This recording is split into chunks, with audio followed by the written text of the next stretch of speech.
अस्सलाम वालेकुम मोअज़्ज़िज़ ख़वातीन व हज़रात, प्रोग्राम हम लोग के साथ मैं हूं अली मुमताज़। नाज़रीन, मौजूदा दौर में हम देख रहे हैं कि हमारे मुल्क में बहुत सी मुश्किल आजमाइशें रही हैं, मुश्किल घड़ी है और दहशतगर्दी का हमें सामना है। और ये दहशतगर्दी का सामना आज से नहीं है, सन 2013 से नहीं है, बल्कि गुज़श्ता कई सालों से है। और कोशिशें हमेशा ही ये की जाती रही हैं कि किसी तरह से मुल्क में अमन हो जाए। सन 2009 में पाकिस्तान पीपल्स पार्टी की हुकूमत थी, तब भी स्वात में ऑपरेशन हुआ और उस ऑपरेशन से पहले 3D पॉलिसी की बात हुई थी, यानी कि डायलॉग, डेटरेंस और डेवलपमेंट। लेकिन डायलॉग तब भी नाकाम रहा, एक्शन करना पड़ा। स्वात में तो अमन हो गया, लेकिन दहशतगर्दी का मुकम्मल खात्मा नहीं हुआ। सन 2013 में ऑल पार्टीज कॉन्फ्रेंस बुलाई गई और ये तय पाया कि डायलॉग होगा। कई माह गुजर गए, लेकिन उस पर भी कोई डेवलपमेंट नहीं हुई। और अब सन 2014 में कि जब हमने देखा कि एक दफ़ा फिर दहशतगर्दी की एक नई वेव सामने आई और मुल्क के दीगर हिस्सों में खुदकुश हमले हुए, फोर्सेस पर हुए, आम शहरियों पर हुए, तो अब एक बार फिर डायलॉग को एक और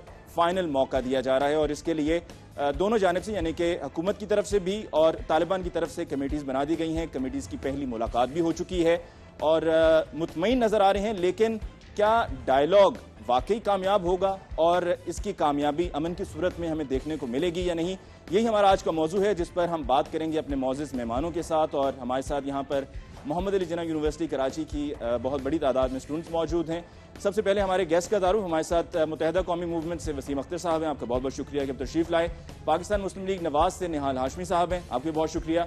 और पाकिस्तान तहरीक इंसाफ की तरफ से नाज बलोच साहिबा, आपको भी बहुत बहुत शुक्रिया। सबसे पहले वसीम साहब आपसे कुछ हमारे सवालात और फिर उसके बाद हम चाहेंगे कि ऑडियंस को भी मौका दिया जाए कि वो आपसे सवालात पूछ सकें मौजूदा सिचुएशन के हवाले से। मुत्तहिदा कौमी मूवमेंट का हमेशा से ये स्टांस रहा है कि मुज़ाकरात से कुछ नहीं होने वाला, ऑपरेशन होना चाहिए। अब जब मुज़ाकराती टीम दोनों तरफ से, तालिबान और हुकूमत की, तय पाई, मुलाकात भी हो गई, क्या अब आपको लगता है कि उम्मीद की कोई किरण है, हालात बेहतर होंगे, या आपको लग रहा है कि ये वक्त का ज़िया है और इससे हासिल कुछ नहीं होना? बिस्मिल्लाहिर्रहमानिर्रहीम। देखें, जहाँ तक दहशतगर्दी का मामला है, ये कोई नई बात नहीं है। इस काम को मेरे ख्याल में तकरीबन आज 6 से 8 साल हो चुके हैं कि दहशतगर्दी इस मुल्क में अरूज पे है। जहाँ तक मुत्तहिदा कौमी मूवमेंट का ताल्लुक है, हमारा हमेशा ये स्टांस रहा है और वो स्टांस इसलिए रहा है कि हम जो चीज़ें देख रहे हैं, बॉम्ब ब्लास्ट, स्कूल्स में बच्चों को मारा जा रहा है, फौजियों की गर्दनें काटी जा रही हैं, शहरों में बॉम्ब ब्लास्ट हो रहे हैं जिससे ख़वातीन बच्चे शहीद हो रहे हैं, इंस्टॉलेशंस पे बॉम्ब ब्लास्ट हो रहे हैं। और फिर सिर्फ बॉम्ब ब्लास्ट ही नहीं हो रहे, टीटीपी एक्सेप्ट करती है कि ये हमने किया है। उसके बाद अगर एज अ पाकिस्तानी मैं इनसे भी अगर किसी से सवाल करूं तो इनका भी जवाब यही होगा कि जो हमारे मुल्क में बाहर से आए हुए दहशतगर्द ये काम कर रहे हैं, तो हमारी आर्मी क्या कर रही है, ये क्यों नहीं मारते या पकड़ते इन्हें? ये हर एक के सवाल जहन में ये बात आएगी।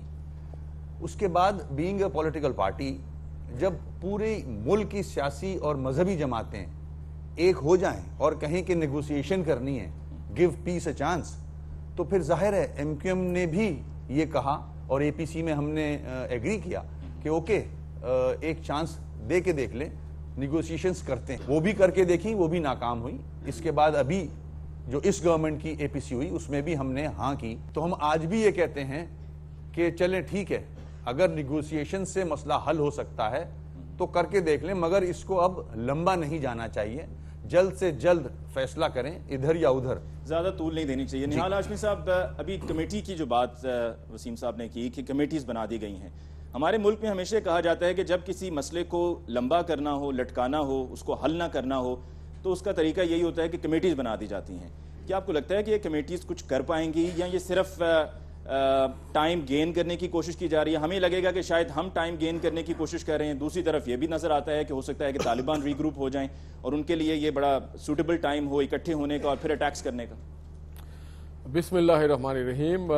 चूँकि हम अली मुमताज़ साहब पाकिस्तान के सबसे बाशऊर लोगों के दरमियान बैठे हुए हैं और ये शायद हमसे ज़्यादा तारीख़ पे नज़र रखते हैं, मगर इसी हवाले से मैं एक बात करते चलूँगा। तारीख़ी हवाले से अगर आप देखें तो दुनिया में जब जहाँ भी कोई इस तरह के मामलात हुए हैं तो उस पर कमिटीज़ ही बैठी है, खा वो निकारागुआ में हो, खा वो चिली में हो, खा वो आयरे हो, खा वो आप फ़लस्तीन के ऊपर चले जाएं, खा वो आप अफ़गानिस्तान के इश्यूज़ पे देख लें। इवन अमेरिकन जो है वो इमारत तालिबान अफगानिस्तान से नेगोशिएट करने के लिए कमेटी बनाती है और उनको कतर में बुलाती है। हमारे यहाँ एक और तारीखी पस मंज़र है जो बात वसीम भाई ने बयान की, ये जो दहशतगर्दी है किसी हुकूमत के खिलाफ नहीं है कि एक हुकूमत चली गई तो दूसरी आई, दूसरे के खिलाफ, ये नहीं है। ये सारा अमल रियासत पाकिस्तान के खिलाफ है। तो ये सारी चीजें देखने लेकिन ये अमन की जो हम कोशिशें कर रहे हैं ये पूरे पाकिस्तान कमेटी के लिए है या नहीं, this is a particular area जहां पे ये शोरिश है। तो ये पाकिस्तान के लिए अमन नहीं है, ये सिर्फ उन इलाकों तक में जहां भी शोरिश है, जहां भी शोरिश है। और जिस पर्टिकुलर कमेटी के बारे में लोगों ने अब ये एतराज किया है, जो लफ्ज इस्तेमाल हुआ है कि शोरिश ज़दा इलाकों में अमन हो और वहां पर जो इफेक्टेड है फाटा और दीगर शोरिश ज़दा इलाका जो है वो फाटा ही है और पार्टली कुछ हिस्सा है जो KPK का है। कराची या सिंध या पंजाब आप आफत ज़्यादा तो कह सकते हैं, लॉ एंड ऑर्डर तो बता सकते हैं, बट शोरिश ज़्यादा नहीं है। वहाँ इस तरह की कोई शोरिश नहीं है कि रिट ऑफ द स्टेट को चैलेंज नहीं किया गया है। तो इस लिहाज से ये दो मुख्तलिफ सिनेरियो है। वो एक इंडिपेंडेंट एरिया है जो कि गवर्न होता है प्रेसिडेंट ऑफ पाकिस्तान के थ्रू। जो फाटा है, हमारी कौमी असम्बली ने भी इसे और हमारे सारे सियासी जमातों ने उसकी वो स्टेटस रखी है। अब आपने कमेटी के बारे में बात की, तो जो 4 अफराद हैं वो अपने अपने शोबे के माहिरीन हैं और हर किस्म के जो भी लोग आते हैं हम उनको खुशामदीद, क्योंकि ये हमारी जंग नहीं है, ये इन सब की जंग है, ये पाकिस्तान की मुस्तकबिल की जंग है ना। इसमें हम टाइम फ्रेम दे सकते, क्योंकि हमें अमन चाहिए हर हाल में। अमन होगा तो यहाँ पे खुशहाली आएगी, अमन नहीं होगा तो फिर हमारा अंजाम कहीं इराक और शाम जैसा। आप मुतमईन हैं कमेटी के मेंबरान से भी जो उनकी क्वालिफिकेशन है, जो जिसलिए उनको कमेटी में शामिल किया गया। दूसरी तरफ हमने ये भी देखा है कि आपकी पार्टी की तरफ से जो आते हैं स्टेटमेंट्स, उसमें कन्फ्यूजन होता है। किसी दिन हामी हैं, किसी दिन लग रहा है उनको कि मुज़ाकरात कामयाब नहीं होंगे।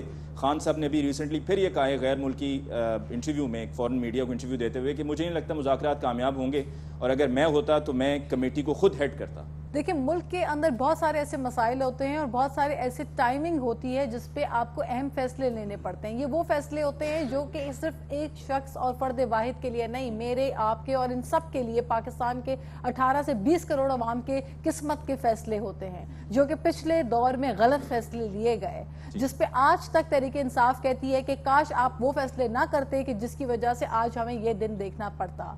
आप अपने घर के हालात खुद जब तक सुधारने के अहल नहीं होते, आप अपने आप को किस तरह एक इंडिपेंडेंट स्टेट कहते हैं? क्योंकि जो कायदे आज़म ने पाकिस्तान बनाया था वो तो एक इंडिपेंडेंट स्टेट था। That was not dependent, that was not a British colony, that was not an American colony. वो तो पाकिस्तान को आज़ादी दी थी कायदे आज़म मोहम्मद अली जिन्ना ने। आज हम कहाँ पे हैं? आज हमारे पास नेशनल सिक्योरिटी पॉलिसी तक नहीं मौजूद।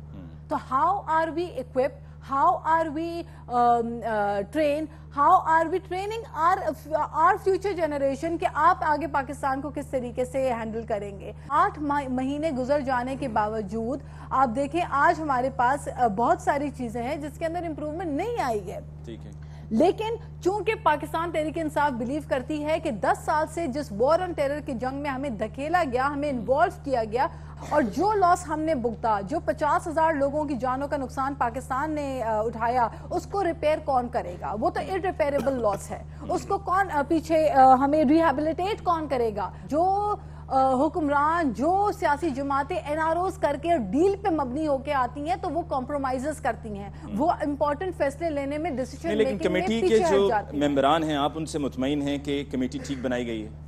देखिए, कमेटी में मैं समझती हूँ कि कमेटी के अंदर बिल्कुल आपने अभी जिस तरह से तशवीश जाहिर की, जो बातें आपने की, I totally agree with you कि क्वालिफिकेशन होनी चाहिए आपके पास उन लोगों को। वो लोग जो कमेटी में जा रहे हैं वो मुल्क के रिप्रेजेंटेटिव हैं, वो मेरे रिप्रेजेंटेटिव हैं, वो आपके रिप्रेजेंटेटिव हैं, उनके ऊपर ट्रस्ट होना चाहिए आपका।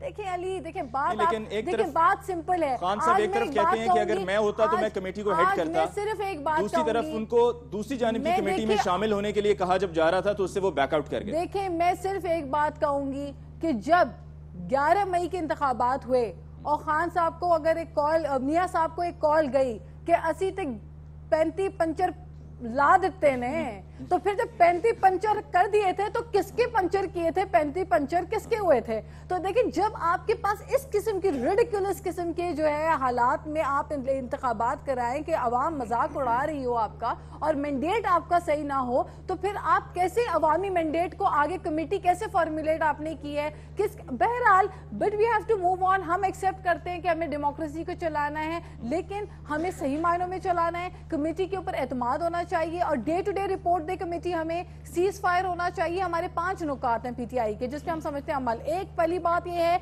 कि सीज फायर होना चाहिए। एक तो ड्रोन अटैक्स बंद होने चाहिए, दूसरी तरफ यहाँ से जितनी मिलिटेंसी और टेररिज्म है, जितनी एक्सट्रीमिज्म है वो खत्म होनी चाहिए ताकि पीस टॉक तभी मुकम्मल होंगे और आगे बढ़ेंगे। दूसरी बात यह है कि हमारे पास इंटरनेशनल इंटरफेरेंस नहीं होना चाहिए। Let us have that spine, हमारे पास वो बैकबोन होनी चाहिए जो एक वेनेजुएला जितने मुल्क के पास है। वेनेजुएला का पूरा ट्रेड जो है, पूरी इकोनॉमी अमेरिका से जनरेट होती है। उसके तेल के ऊपर जो है वो अगर अमेरिका खरीद ना करे तो वेनेजुएला चल नहीं सकता। लेकिन इंटरनल मैटर्स के ऊपर वेनेजुएला ने भी अमेरिका को आंख दिखा दी थी। हम पाकिस्तान हैं, हमें अपने फैसले तन्हा लेने पड़ेंगे, खुद डिसीजन करना पड़ेगा। पाकिस्तान में क्या होगा ये हम फैसला करेंगे, हमें अमेरिकन डिक्टेशन कबूल नहीं। वसीम साहब, हमने देखा कि जब से ये डायलॉग के लिए कमेटीज बनाई गई हैं, कहीं पर अगर कोई वाकया होता है, चाहे खुदकुश हमला हो या कोई प्लांटेड बॉम्ब हो, तो तालिबान की तरफ से मजम्मत आ जाती है कि हमने नहीं किया, और फिर ये गुफ्तगू शुरू हो जाती है डिस्कशन के जी फॉरेन इन्वॉल्वमेंट है। तो क्या तालिबान भी अभी भी इसमें इन्वॉल्व हैं, ये सब कर रहे हैं, जिम्मेदार हैं, और बस सिर्फ ये कि मुज़ाकरात की वजह से वो कह देते हैं कि जी हमने नहीं किया, या आपको लगता है कि वाकई ये फॉरेन इन्वॉल्वमेंट है, कोई और कर रहा है, तालिबान ने अब अपनी कार्रवाइयाँ रोक दी हैं? देखिए, ऐसा नहीं है। जितने भी ग्रुप्स काम कर रहे हैं वो सब तालिबान की छतरी में ही हैं। अब अगर ये सिर्फ एक स्टेटमेंट दे दें कि ये हमारा इन्वॉल्वमेंट नहीं है तो हम या आवाम बिलीव नहीं करेंगे। इतना कुछ हो चुका है कि जो कुछ भी होगा वो इनकी रिस्पॉन्सिबिलिटी बनती है, ठीक है, कि इनके ही लोग हैं। सिर्फ एक स्टेटमेंट से अब हम मानने वाले नहीं हैं। और जहां तक ड्रोन अटैक्स या इनके अटैक्स का मामला है, देखें इस वक्त हमारी स्टेट की जिम्मेदारी बनती है कि आपकी बाउंड्रीज में अगर जो कुछ भी हो रहा है, चाहे वो पाकिस्तानी तालिबान हो, चाहे वो फॉरेन एलिमेंट हो, सही, आपको उनको कर्ब करना है। डायलॉग्स का चांस दिया है, गुड, दें, ठीक है। नहीं मानते तो उसके बाद आपके पास आखिरी ऑप्शन यही है। वसीम साहब, आपसे, नाज साहब आपसे और निहाल साहब आपसे हमारी गुफ्तगू जारी रहेगी। वैसे ये एक हमारी बदकिस्मती है और अफसोस का मकाम है कि हमें उन लोगों से मुज़ाकरात करने पड़ रहे हैं तालिबान से, और तालिबान को अब हेड फजलुल्लाह कर रहे हैं जिन्होंने सन 2009 में हमारे पाक फ़ौज के जवानों की जान ली, शहीद हुए, बेकसूर पाकिस्तानी खुदकुश हमलों में, कहीं पे प्लांटेड बॉम्ब में अपनी जान का नज़ाना पेश करते रहे। आज हम उन्हीं के साथ बैठ के मुज़ाकरात करने की कोशिश कर रहे हैं। इस पर मज़ीद बात होगी एक ब्रेक के बाद। सुप्रीम कोर्ट में टारगेट किलर्स की लिस्ट पेश की गई, उसमें सबसे ज्यादा टारगेटेड किलर्स एमक्यूएम के क्यों थे? अपनी इंफॉर्मेशन करेक्ट कर लो। जब हुकूमत में आते हैं तो आप बिगी बिगी बिल्ली क्यों बन जाते हैं? अब तक तो हम शेरी हैं। कह रहे हैं कि आज ये शेर हैं, लेकिन अवाम को बकरी बना रहे हैं, ये वो अलग बात है। आप लोग टीम वर्क के तौर पे काम नहीं कर सकते कभी भी?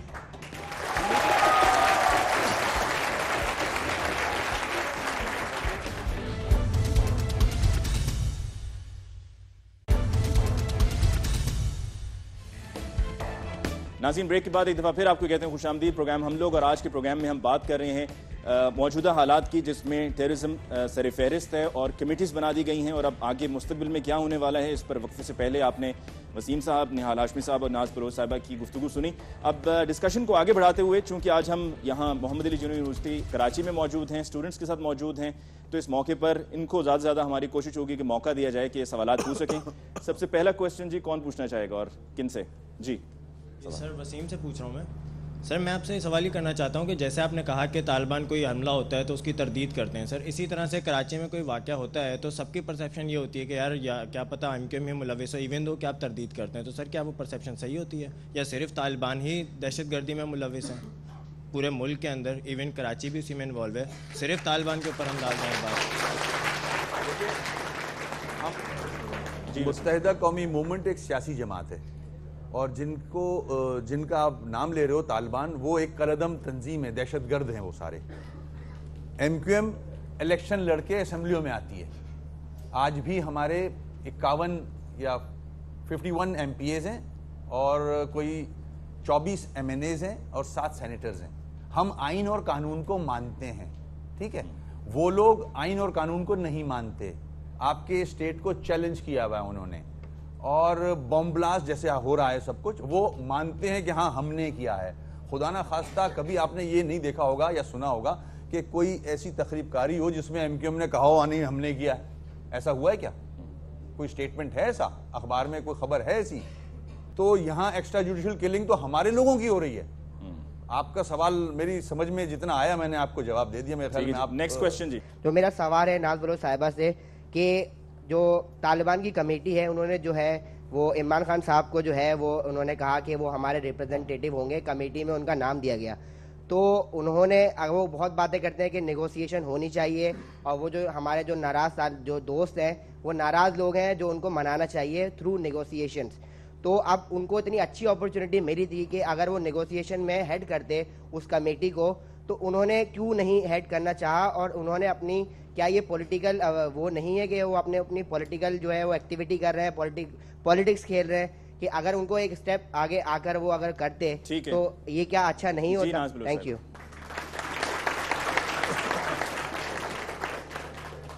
कमेटी की जहां तक आपने बात की वो ये है कि पाकिस्तान तहरीक इंसाफ के चेयरमैन है खान साहब, उन्हीं की एपीसी के ऊपर पेशकश उन्हीं की थी कि डायलॉग हो। तमाम सियासी जमातों ने इत्तेफाक इस पे किया, लेकिन he is the representative of PTI and Pakistan Tehreek Insaf is the second largest party of Pakistan. हमने वोट लिए हैं, हम इलेक्शन का हिस्सा बने और उसके बाद हम आज असेंबलीज में एक बड़ी तादाद में बैठे, केपीके में हम हुकूमत में हैं, तो हम हुकूमत को सपोर्ट करना चाह रहे हैं। इस वक्त हुकूमती जो कमेटी है उसमें नुमाइंदे रुस्तम शाह जो मौजूद हैं, उनके ऊपर हमें एतमाद है, हमें भरोसा है और वो ऑलरेडी वहां पे रिप्रेजेंटेटिव बैठे हुए हैं। हम तालिबान के रिप्रेजेंटेटिव किस तरह हो सकते हैं? तालिबान अपने इश्यूज, अपनी पेशकश, अपनी इशू, अपने मसाइल और जिन बातों पे वो चाहते हैं कि डायलॉग होने चाहिए, ये तो तालिबान के अपने मेंबर्स और उनके अपने कोर लोग बात कर सकते हैं। आज नेगोशिएशन अगर हो रहे हैं तो वो कह रहे हैं खान साहब कमेटी के अंदर क्यों नहीं है, तो they are not happy either way. साहिबा, आप इसे इत्तेफाक करती हैं कि फैसला इसलिए किया गया है कि खान साहब को वैसे भी बहुत से लोग ये कहते हैं जी वो तालिबान खान कहकर उनको बुलाते हैं, तो अगर वो शामिल हो जाते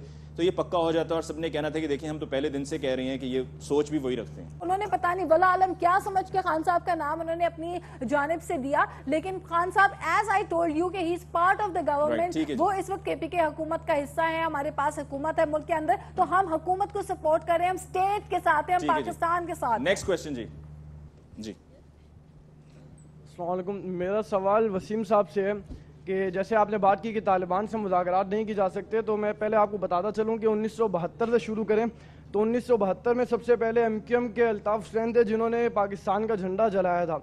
उसके बाद फिर 1992 में आप देखें, 1992 में आपने ये बात की कि फौज के सर काटे जा रहे हैं, उधर सवात में फौजियों को कत्ल किया जा रहा है, तो लांडी कोरंगी से फौजियों के सर भी मिले, रेंजर्स के सर भी मिले और पुलिस वालों के सर भी मिले।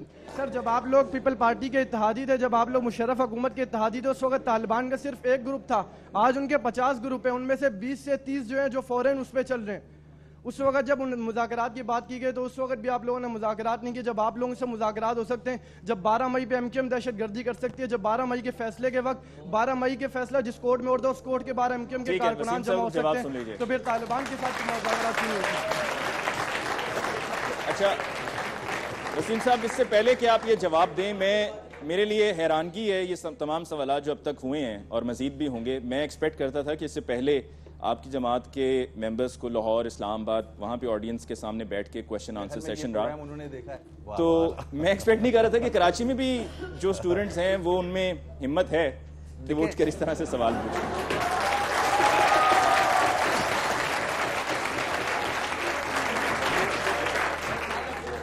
इससे जाहिर होता है कि कराची जो शहर है जिसपे एमक्यूएम के हवाले से बहुत सारे इल्ज़ामात लगते रहे हैं वो गलत थे।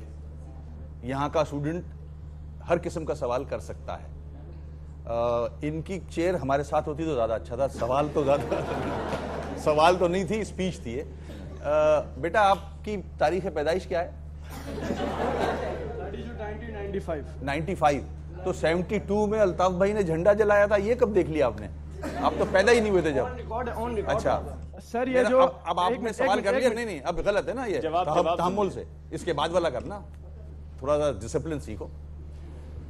72 में तो आप पैदा भी नहीं हुए थे, तो हिस्ट्री को करेक्ट कर लो। ऐसा कोई चीज नहीं हुई है, ये गलत है, गलत इन्फॉर्मेशन है, ये अपनी इन्फॉर्मेशन करेक्ट कर लो। सर 92 की बात कर लें फिर। हाँ मैं आ रहा हूँ ना वहीं बेटा, बहुत जल्दी में हो। तुम जमात इस्लामी से तो नहीं हो?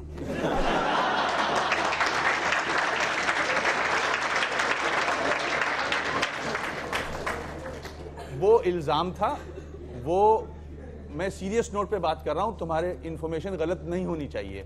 कहीं और बैठ के बात करोगे तो लोग मजाक उड़ाएंगे तुम्हारा कि इसको पता ही नहीं है कुछ। वो इल्ज़ाम था और कोर्ट से वो इल्ज़ाम ख़त्म हुआ है, ठीक है। ऐसे इल्ज़ामात हमारे मुल्क में बदकिस्मती है कि मुख्तलिफ लीडरान पे लगते रहे हैं। गद्दारी के, एंटी स्टेट के बहुत सारे लीडर्स ऐसे मौजूद हैं यहाँ जिन पे ये इल्ज़ाम लगे हैं माजी में, और हमारी सियासत इसी तरह से चलती आ रही है बदकिस्मती से। ऐसा होना नहीं चाहिए, तो ये गलत खबर है तुम्हारे पास। तो सर, ये सुप्रीम कोर्ट में टारगेट किलर्स की लिस्ट पेश की गई, उसमें सबसे ज्यादा टारगेटेड किलर्स एमक्यूएम के क्यों थे? और जब ज्वाइंट इंटेरोगेशन रिपोर्ट को सर इनको यहीं बुला लो, जवाब सुने, आप यहाँ आ जाओ। एक सवाल का जवाब ले लो, उसके बाद देखो। अभी तुम्हारे इल्म में नहीं है, एक चीज कहलाई जाती है JIT, ठीक है, जॉइंट इन्वेस्टिगेशन टीम है एक, वो इन्वेस्टिगेशन करती है मुख्तलिफ इश्यूज के, मुख्तलिफ केसेस के। तो जो वो रिपोर्ट देगी, ठीक है, ऐसे तो MQM पे जिनापुर का भी इल्जाम लगा था, ठीक है, तो जिनापुर से बड़ा इल्जाम हो नहीं सकता, मगर वो भी सुप्रीम कोर्ट से खत्म हुआ कि गलत, जिन्होंने लगाया था उन्होंने एक्सेप्ट किया कि हमने गलत इल्जाम लगाया था। जब JIT की रिपोर्ट सुप्रीम कोर्ट जाएगी या हाई कोर्ट जाएगी, या थाने से जो भी IG या DIG रिपोर्ट बना के पेश करेगा, तो वही फैसला सुप्रीम कोर्ट से आएगा। तो जो जिस कोर्ट के फैसले का जिक्र कर रहे हो आप, ये इसी तरह है। अगर मेरे नंबर्स, मेरा 85% मैंडेट है कराची में, मेरे नंबर्स आप रिपोर्ट्स में ज्यादा दोगे कि MQM के टारगेट किलर ज्यादा हैं, अभी कोई 10,000 से ज्यादा लोग गिरफ्तार हो चुके हैं। पीपल्स पार्टी बोलती है कि हमारा कोई आदमी नहीं है, मुस्लिम लीग बोलती है हमारा कोई आदमी नहीं है, ANP बोलती है हमारा कोई आदमी नहीं है। इसका मतलब 10,000 लोग MQM से हैं, ठीक है ना। तो मगर हम ये कह रहे हैं कि हमारे 700 लड़के गिरफ्तार हुए हैं, ठीक है, 700 में से 600 वापस आ चुके हैं टॉर्चर खा के, एजेंसीज का, पुलिस का और रेंजर्स का। 100 लड़के अंदर हैं, उन पे केसेस हैं। तो मेरा सवाल यह है कि बाकी जो 10,000 या 9,000 बचते हैं, वो कौन हैं, वो कहां से हैं? ये सिर्फ प्रोपेगेंडा है, असल कुछ और चीजें हैं। आप जेल कभी इत्तेफाक हो जाने का, विजिट का, जेल जाओ, और जेल में एक रजिस्टर, नहीं मैं सीरियस बात कर रहा हूं, जेल में एक रजिस्टर होता है जिसमें जो अंदर जाता है आदमी, जब गिरफ्तार होके कस्टडी होती है उसकी, तो उसके एड्रेस और शनाख्ती कार्ड देखो कभी जाके। मैं आपको ये फैक्ट्स बता रहा हूं कि उनका ताल्लुक जो जेल में बंद हैं वो कहां से हैं। 90% कराची से नहीं है।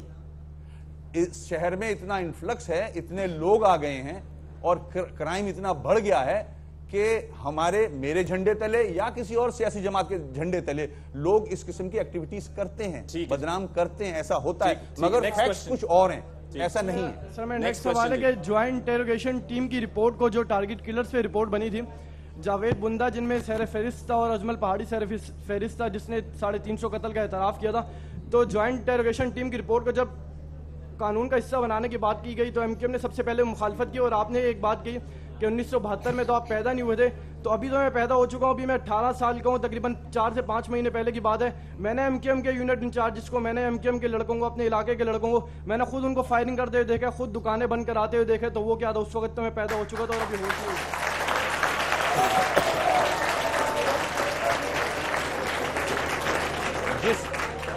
जिस कानून की तुम बात कर रहे हो ना, उस पे सिर्फ MQM ने मुखालफत नहीं की, उसमें पीपल्स पार्टी ने भी मुखालफत की है, PTI ने भी मुखालफत की है, क्योंकि उसमें ह्यूमन राइट्स की वायलेशन है। जो आप JIT रिपोर्ट जो कह रहे हो, वो अदालत में नहीं मानी जानी चाहिए। अब जो पावर्स दे दिए गए हैं लॉ इन्फोर्समेंट एजेंसीज को, वो गलत हैं। 90 दिन बंद रखना बगैर किसी वजह के, आपको बताने के मजाज नहीं है, वो गलत है। दुनिया में ऐसा नहीं होता, क्योंकि वहां 3rd डिग्री टॉर्चर किया जाता है। अगर आपको भी मैं बंद कर दूं खुदा ना खास्ता, तो आप भी कायदे, मतलब किसी का भी मर्डर कबूल कर लोगे। जब हुकूमत में आते हैं तो आप बिगी बिगी बिल्ली क्यों बन जाते हैं? अब तक तो हम शेर ही हैं। कह रहे हैं कि आज ये शेर हैं, लेकिन अवाम को बकरी बना रहे हैं, ये वो अलग बात है। आप लोग टीम वर्क के तौर पे काम नहीं कर सकते कभी भी?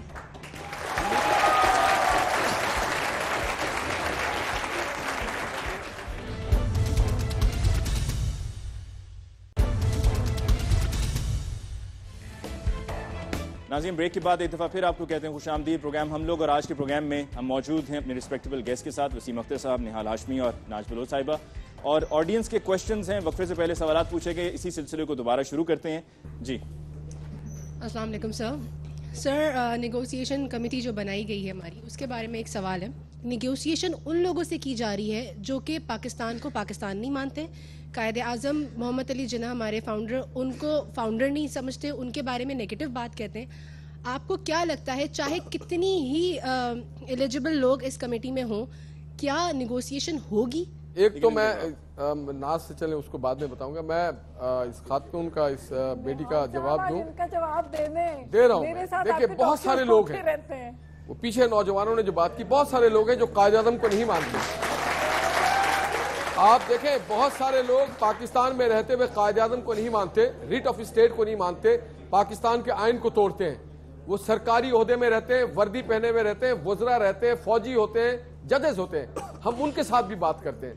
जब रियासत की जिम्मेदारी आपके पास आन पड़ती है तो आप डायलॉग से ही उनको राय और उनको बंदूक के जोर पे कायल नहीं करेंगे, क्योंकि हमें हर हाल में अमन चाहिए। सर, जो मोर देन 60 ईयर्स में नहीं माने पाकिस्तान को, क्या वो आज नेगोशिएशन करने के लिए तैयार हो जाएंगे? देखिए, जिस कमेटी से हमारी कमेटी कर रही है, रियासती कमेटी, देखिए दो कमेटी है, एक रियासती कमेटी है और एक उधर से एक कमेटी आई फैसिलिटेटर, जिसके नाम इमरान खान साहब के भी नाम उन्होंने दिया था। तो क्या हम इमरान खान साहब से बात ना करें? आप क्या समझते हैं कि वो पाकिस्तानी नहीं है, वो पाकिस्तान को नहीं मानते? बिल्कुल करेंगे हम। जी, आपकी तरफ आते। जी, अस्सलाम वालेकुम सर, मेरा सवाल जो है वो वसीम अख्तर साहब से। सर, आपने इनको कहा कि अगर ये जल्दी में है तो ये जमात इस्लामी से हैं। सर, अभी हमें हमारे टीचर्स, हमारे बड़े सब ये बताते हैं कि बेटा ज़ात पे मत जाओ, किसी के फ़िरके पे मत जाओ। आप माशाल्लाह एक वेल डिफाइंड बंदे होके आप इस तरह की बात कर रहे हैं कि अगर ये बंदा जल्दी कर रहा है तो ये जमात इस्लामी का है। आप ये भी सोच रहे होंगे कि शायद मैं भी जमात इस्लामी का हूँ, लेकिन ऐसा नहीं है। तुम भी जमात इस्लामी से तो नहीं? मैं नहीं हूँ। देखो बेटा, ये मैंने एक उसमें मजाक में ये बात की थी। सर, ये आज को मजाक है, लेकिन कल को ये आपकी सच्चाई भी है। अगर आप बोलें तो मैं प्रूफ कर दूँ। तो मेरे ख्याल में ज्यादा सीरियस ले लिया तुमने। इस कराची शहर में इस तरह कहा जाता है, जो इस तरह से सवालात करता है ना, तो उसको सब यही कहते हैं यार जमात का लग रहा है। ये ऐसा होता है, इसमें बुरा मानने की जरूरत नहीं। Next question. इसमें बुरा क्यों मान रहे हो? अस्सलाम वालेकुम, my name is Mohammad Bilal. ये जो तालिबान है, मैं समझता हूँ कि तालिबान हमारी आर्मी के सामने कुछ भी नहीं है, क्योंकि जिस तरह की हमारी आर्मी है, सिर्फ एक सिंपल सा इतना सा होगा कि आर्मी को अगर वहाँ पे सेंड कर दिया जाए जहाँ पे तालिबान हैं, तो इनका 2 मिनट में खात्मा हो जाएगा, कोई तालिबान कुछ नहीं रहेगा। जो हमारी आर्मी है वो ट्रेंड हुई एक्सटर्नल फोर्सेस से लड़ने के लिए।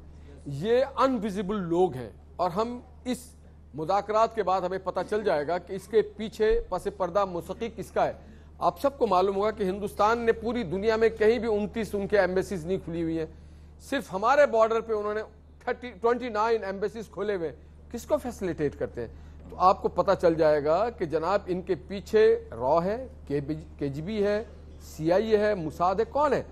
तो वक्त पे आपको सब पता चल जाएगा और हम अनविजिबल फोर्सेस के पीछे जा करके अपने सिपाहियों को हम झोंक नहीं सकते। ठीक है, बड़ी जिम्मेदारी होती है रियासत की। Next question. जी सर, मेरा नाम हसन मलिक है। हाशमी साहब से मेरा सवाल है कि हुकूमत में आने से पहले तो आप बहुत दावे करते थे अमेरिका के खिलाफ, लेकिन जब हुकूमत में आते हैं तो आप भीगी भीगी बिल्ली क्यों बन जाते हैं?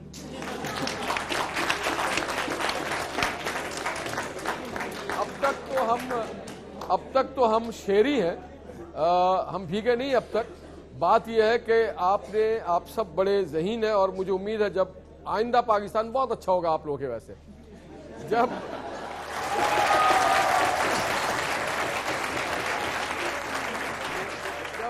जब अमेरिका गए थे प्राइम मिनिस्टर, तो उन्होंने कहा था कि हम नेक्स्ट टू ओबामा कि हम अब अपने घर को खुद ऑर्डर पे लाएंगे, आप नहीं। और दूसरी बात हमने कहा था no trade, no aid trade. साथ में ये भी कहा था आप आइए, आपके लिए दाल और ये सब पेश किया जाएगा। बिल्कुल, देखिए हम दुनिया में लड़ने के लिए नहीं पैदा हुए हैं, हर वक्त हम लड़ेंगे नहीं। हम सबको अमन चाहिए, तरक्की चाहिए ताकि हम आगे बढ़े। अमेरिका को हमने कहा है बराबरी की बुनियाद पे बात होगी, उससे हटके हम कोई बात नहीं कर सकते। नेक्स्ट क्वेश्चन जी, माइक्रोफोन दीजिए। सर, मेरा एक सवाल है कि तालिबान से मुज़ाकरात होते हैं और मैं दुआ करता हूँ कामयाब हो जाएं और अमन हो जाए। उन्होंने कहा है कि सोरी ज़्यादा इलाकों में यानी उनकी जो ऑप्शन है वो अप्लाई होंगे। तो जैसे कराची में देखते हैं वो एक न्यूज़ वालों को मारते हैं, उसके बाद फ़ोन करके उनका जो नुमाइंदा वो एक्सेप्ट कर लेता है कि हाँ हमने मारा है। इस तरह वो किसी और को ही मारते हैं, फिर वो एक्सेप्ट कर लेते हैं कि हमने मारा है। तो ये भी तो एक सॉरी ज़्यादा इलाका हो गया। यहाँ पे भी क्या उनकी शरीयत का निफाज होगा? निहाल हाशमी साहब, आपसे मेरा सवाल। देखिए, कराची एक अर्बन सेंटर है और कराची में ऑन गोइंग ऑपरेशन हो रहा है। कराची में ऑलरेडी ऑपरेशन अंडर प्रोसेस है। आपने देखा होगा रोजाना कहीं कवारी कॉलोनी में या कभी शेरपाव में, कभी लांडी में, मुख्तलिफ शेर देखिए अभी भी लोग मरते रोज। आज आप बड़े खुशहाल हैं, खुद मुख्तार हैं। काश हम उन मनाजिर को देख सकते हैं जो इराक में, अफगानिस्तान में और शाम में हो रहा है, जहां पे फोर्सेस दंदनाती फिरती है। हम कश्मीर में जाके देखते जहां पे 7 लाख फोर्स हमारे भाइयों को कुचल रही है। तो हम नहीं चाहते कि हमारे शहरी जो आज़ादी की जिंदगी गुजार रहे हैं उससे हम नुकसान। लेकिन निहाल हाशमी साहब, कराची शहर में जराइम की शरह में कमी नहीं हुई है, बिल्कुल वही है। उसके अलावा टारगेट किलिंग, दहशतगर्दी, दहशतगर्दों के लिए तो ये बहुत बड़ा सेंटर बन चुका है। मुमताज साहब, जो रिकॉर्ड के मुताबिक देखिए जितनी कराची में है, होना तो ये चाहिए कि किसी भी सूबे में जब कोई बाहर का इंसान आए तो उसे रजिस्टर्ड होना चाहिए एंट्री पॉइंट पे, जो कि मेरे ख्याल से आने वाले दिनों में होना चाहिए और होगा। जहां तक कराची का है तो अगर आप रिकॉर्ड देखें, ये मैं नहीं कह रहा कि टारगेट किलिंग से लेकर के भत्ताखोरी और टॉर्चर और एक्सटॉर्शन मनी, इसके रेट में कमी हुई। और ये बुनियादी तौर पे सूबाई मामला है। 18वीं तरमीम के बाद policing is a pure provincial subject. हम केपीके में मुदाखलत नहीं कर सकते, हम सिंध में नहीं। उसके बावजूद वफाकी हुकूमत ने अपनी जिम्मेदारी महसूस की और कराची में आए और आकर के हमने इनके साथ मिल करके एक लॉ एंड ऑर्डर को रिस्टोर करने के लिए ऑपरेशन शुरू किया। ठीक है जी, नेक्स्ट क्वेश्चन जी। मेरा सवाल निहाल हाशमी से है कि जो रोज़ बम ब्लास्ट होते हैं, रोज़ टारगेट किलिंग होती है और आपके ऑपरेशन भी रोज़ चल रहे हैं, लेकिन इससे हमें फ़ायदा क्या जब रोज़ टारगेट किलिंग में कोई कमी नहीं आ रही, रोज़ बम ब्लास्ट हो रहे हैं, इस चीज़ का तो कोई फ़ायदा ही नहीं है। इससे हमें ही नुकसान होता है। जहाँ पे ऑपरेशन चल रहे होते हैं वहाँ पूरा इलाका सील हो जाता है, पूरा शारा फैसल ब्लॉक हो जाता है, ये सब चीज़ें बंद हो जाती हैं। तो इन चीज़ का फ़ायदा है क्या जब इन चीज़ में कमी ना आए? तो आपकी बात में बड़ा दम है। देखिए, प्रोविंशियल गवर्नमेंट काश इसको सीरियस लेती और आप देखें 2014 तक गालिबन ये चलेगा हमारे खित्ते में, क्योंकि आधी दुनिया की फ़ौज आपके बॉर्डर पे बैठी हुई है और वो कोई पाकिस्तान की मोहब्बत में नहीं आए, पाकिस्तान के साथ छेड़खानी करने के लिए आए। मैं ये समझता हूँ कि अब हम लोग आगे बढ़ेंगे और हमने बढ़ना शुरू किया है। मैं ये समझता हूँ कि जो आज हमने मुज़ाकराती अमल को शुरू किया है उसको हम पाए तकमील तक पहुँचाएंगे। हम 35 पंचर नहीं लगाएंगे 5 साल बैठ करके। वो तो लगा दिए ना आपने।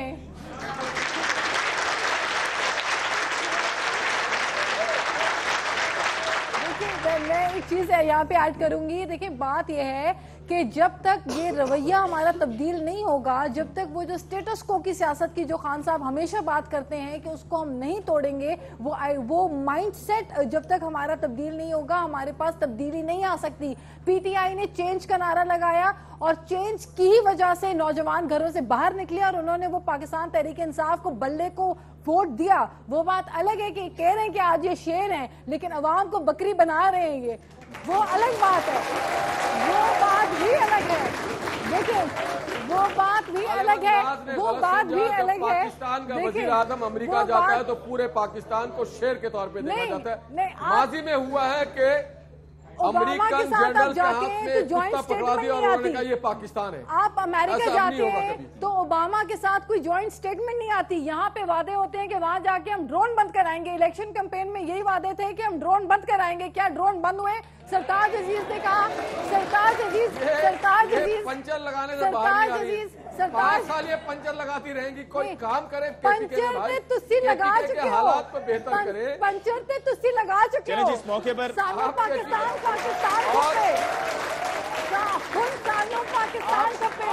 आप दोगलापन देखें, आप दोगलापन देखें। तालिबान ने जब कहा कि आप हमारी नुमाइंदगी करें, अमन देंगे, इन्होंने मना कर दिया। अरे भाई, शहीद होने का वक्त है, आके शहादत पेश करें अपनी। बात ये है आप कौन का खादिश है? वैसे अब तोपों का रुख आपकी तरफ है। मुझे तो लग रहा था कि शायद वसीम साहब से ज्यादा सवाल होंगे, तो वसीम साहब ने लगता है कि जवाब ऐसे दिए हैं कि या तो सब समझ गए हैं या सहम गए हैं। एक चीज मैं कहूंगी, एक चीज मैं कहना चाहती हूँ। देखिए, हाँ, आज पाकिस्तान का हर एक नौजवान ये कहता है कि हमें पाकिस्तान खप्पे। हम नहीं कहते कि मोइंजोदाड़ो में हम रोबोटिक फेस्टिवल करा के कहेंगे कि सिर्फ खप्पे, हमें पाकिस्तान खप्पे।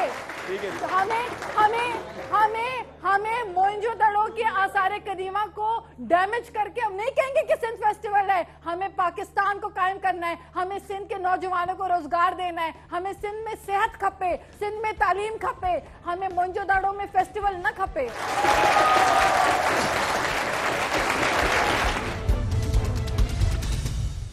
कल के प्रोग्राम में देखिए।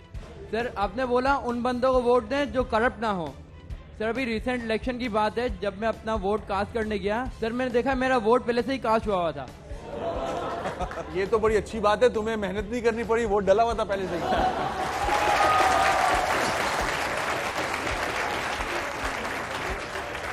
हर मामले में आप यही बोलते हैं कि नहीं इल्जाम है, इल्जाम है, इल्जाम है, तो हर इल्जाम आप पे ही क्यों लगाए जाते हैं? कराची की जो डेवलपमेंट हुई है ये किसने की है? कमाल इज द ओनली पर्सन जो फ्रंट पे आए थे और जिन्होंने काम किया था। मुस्तफा कमाल चाइनीज था?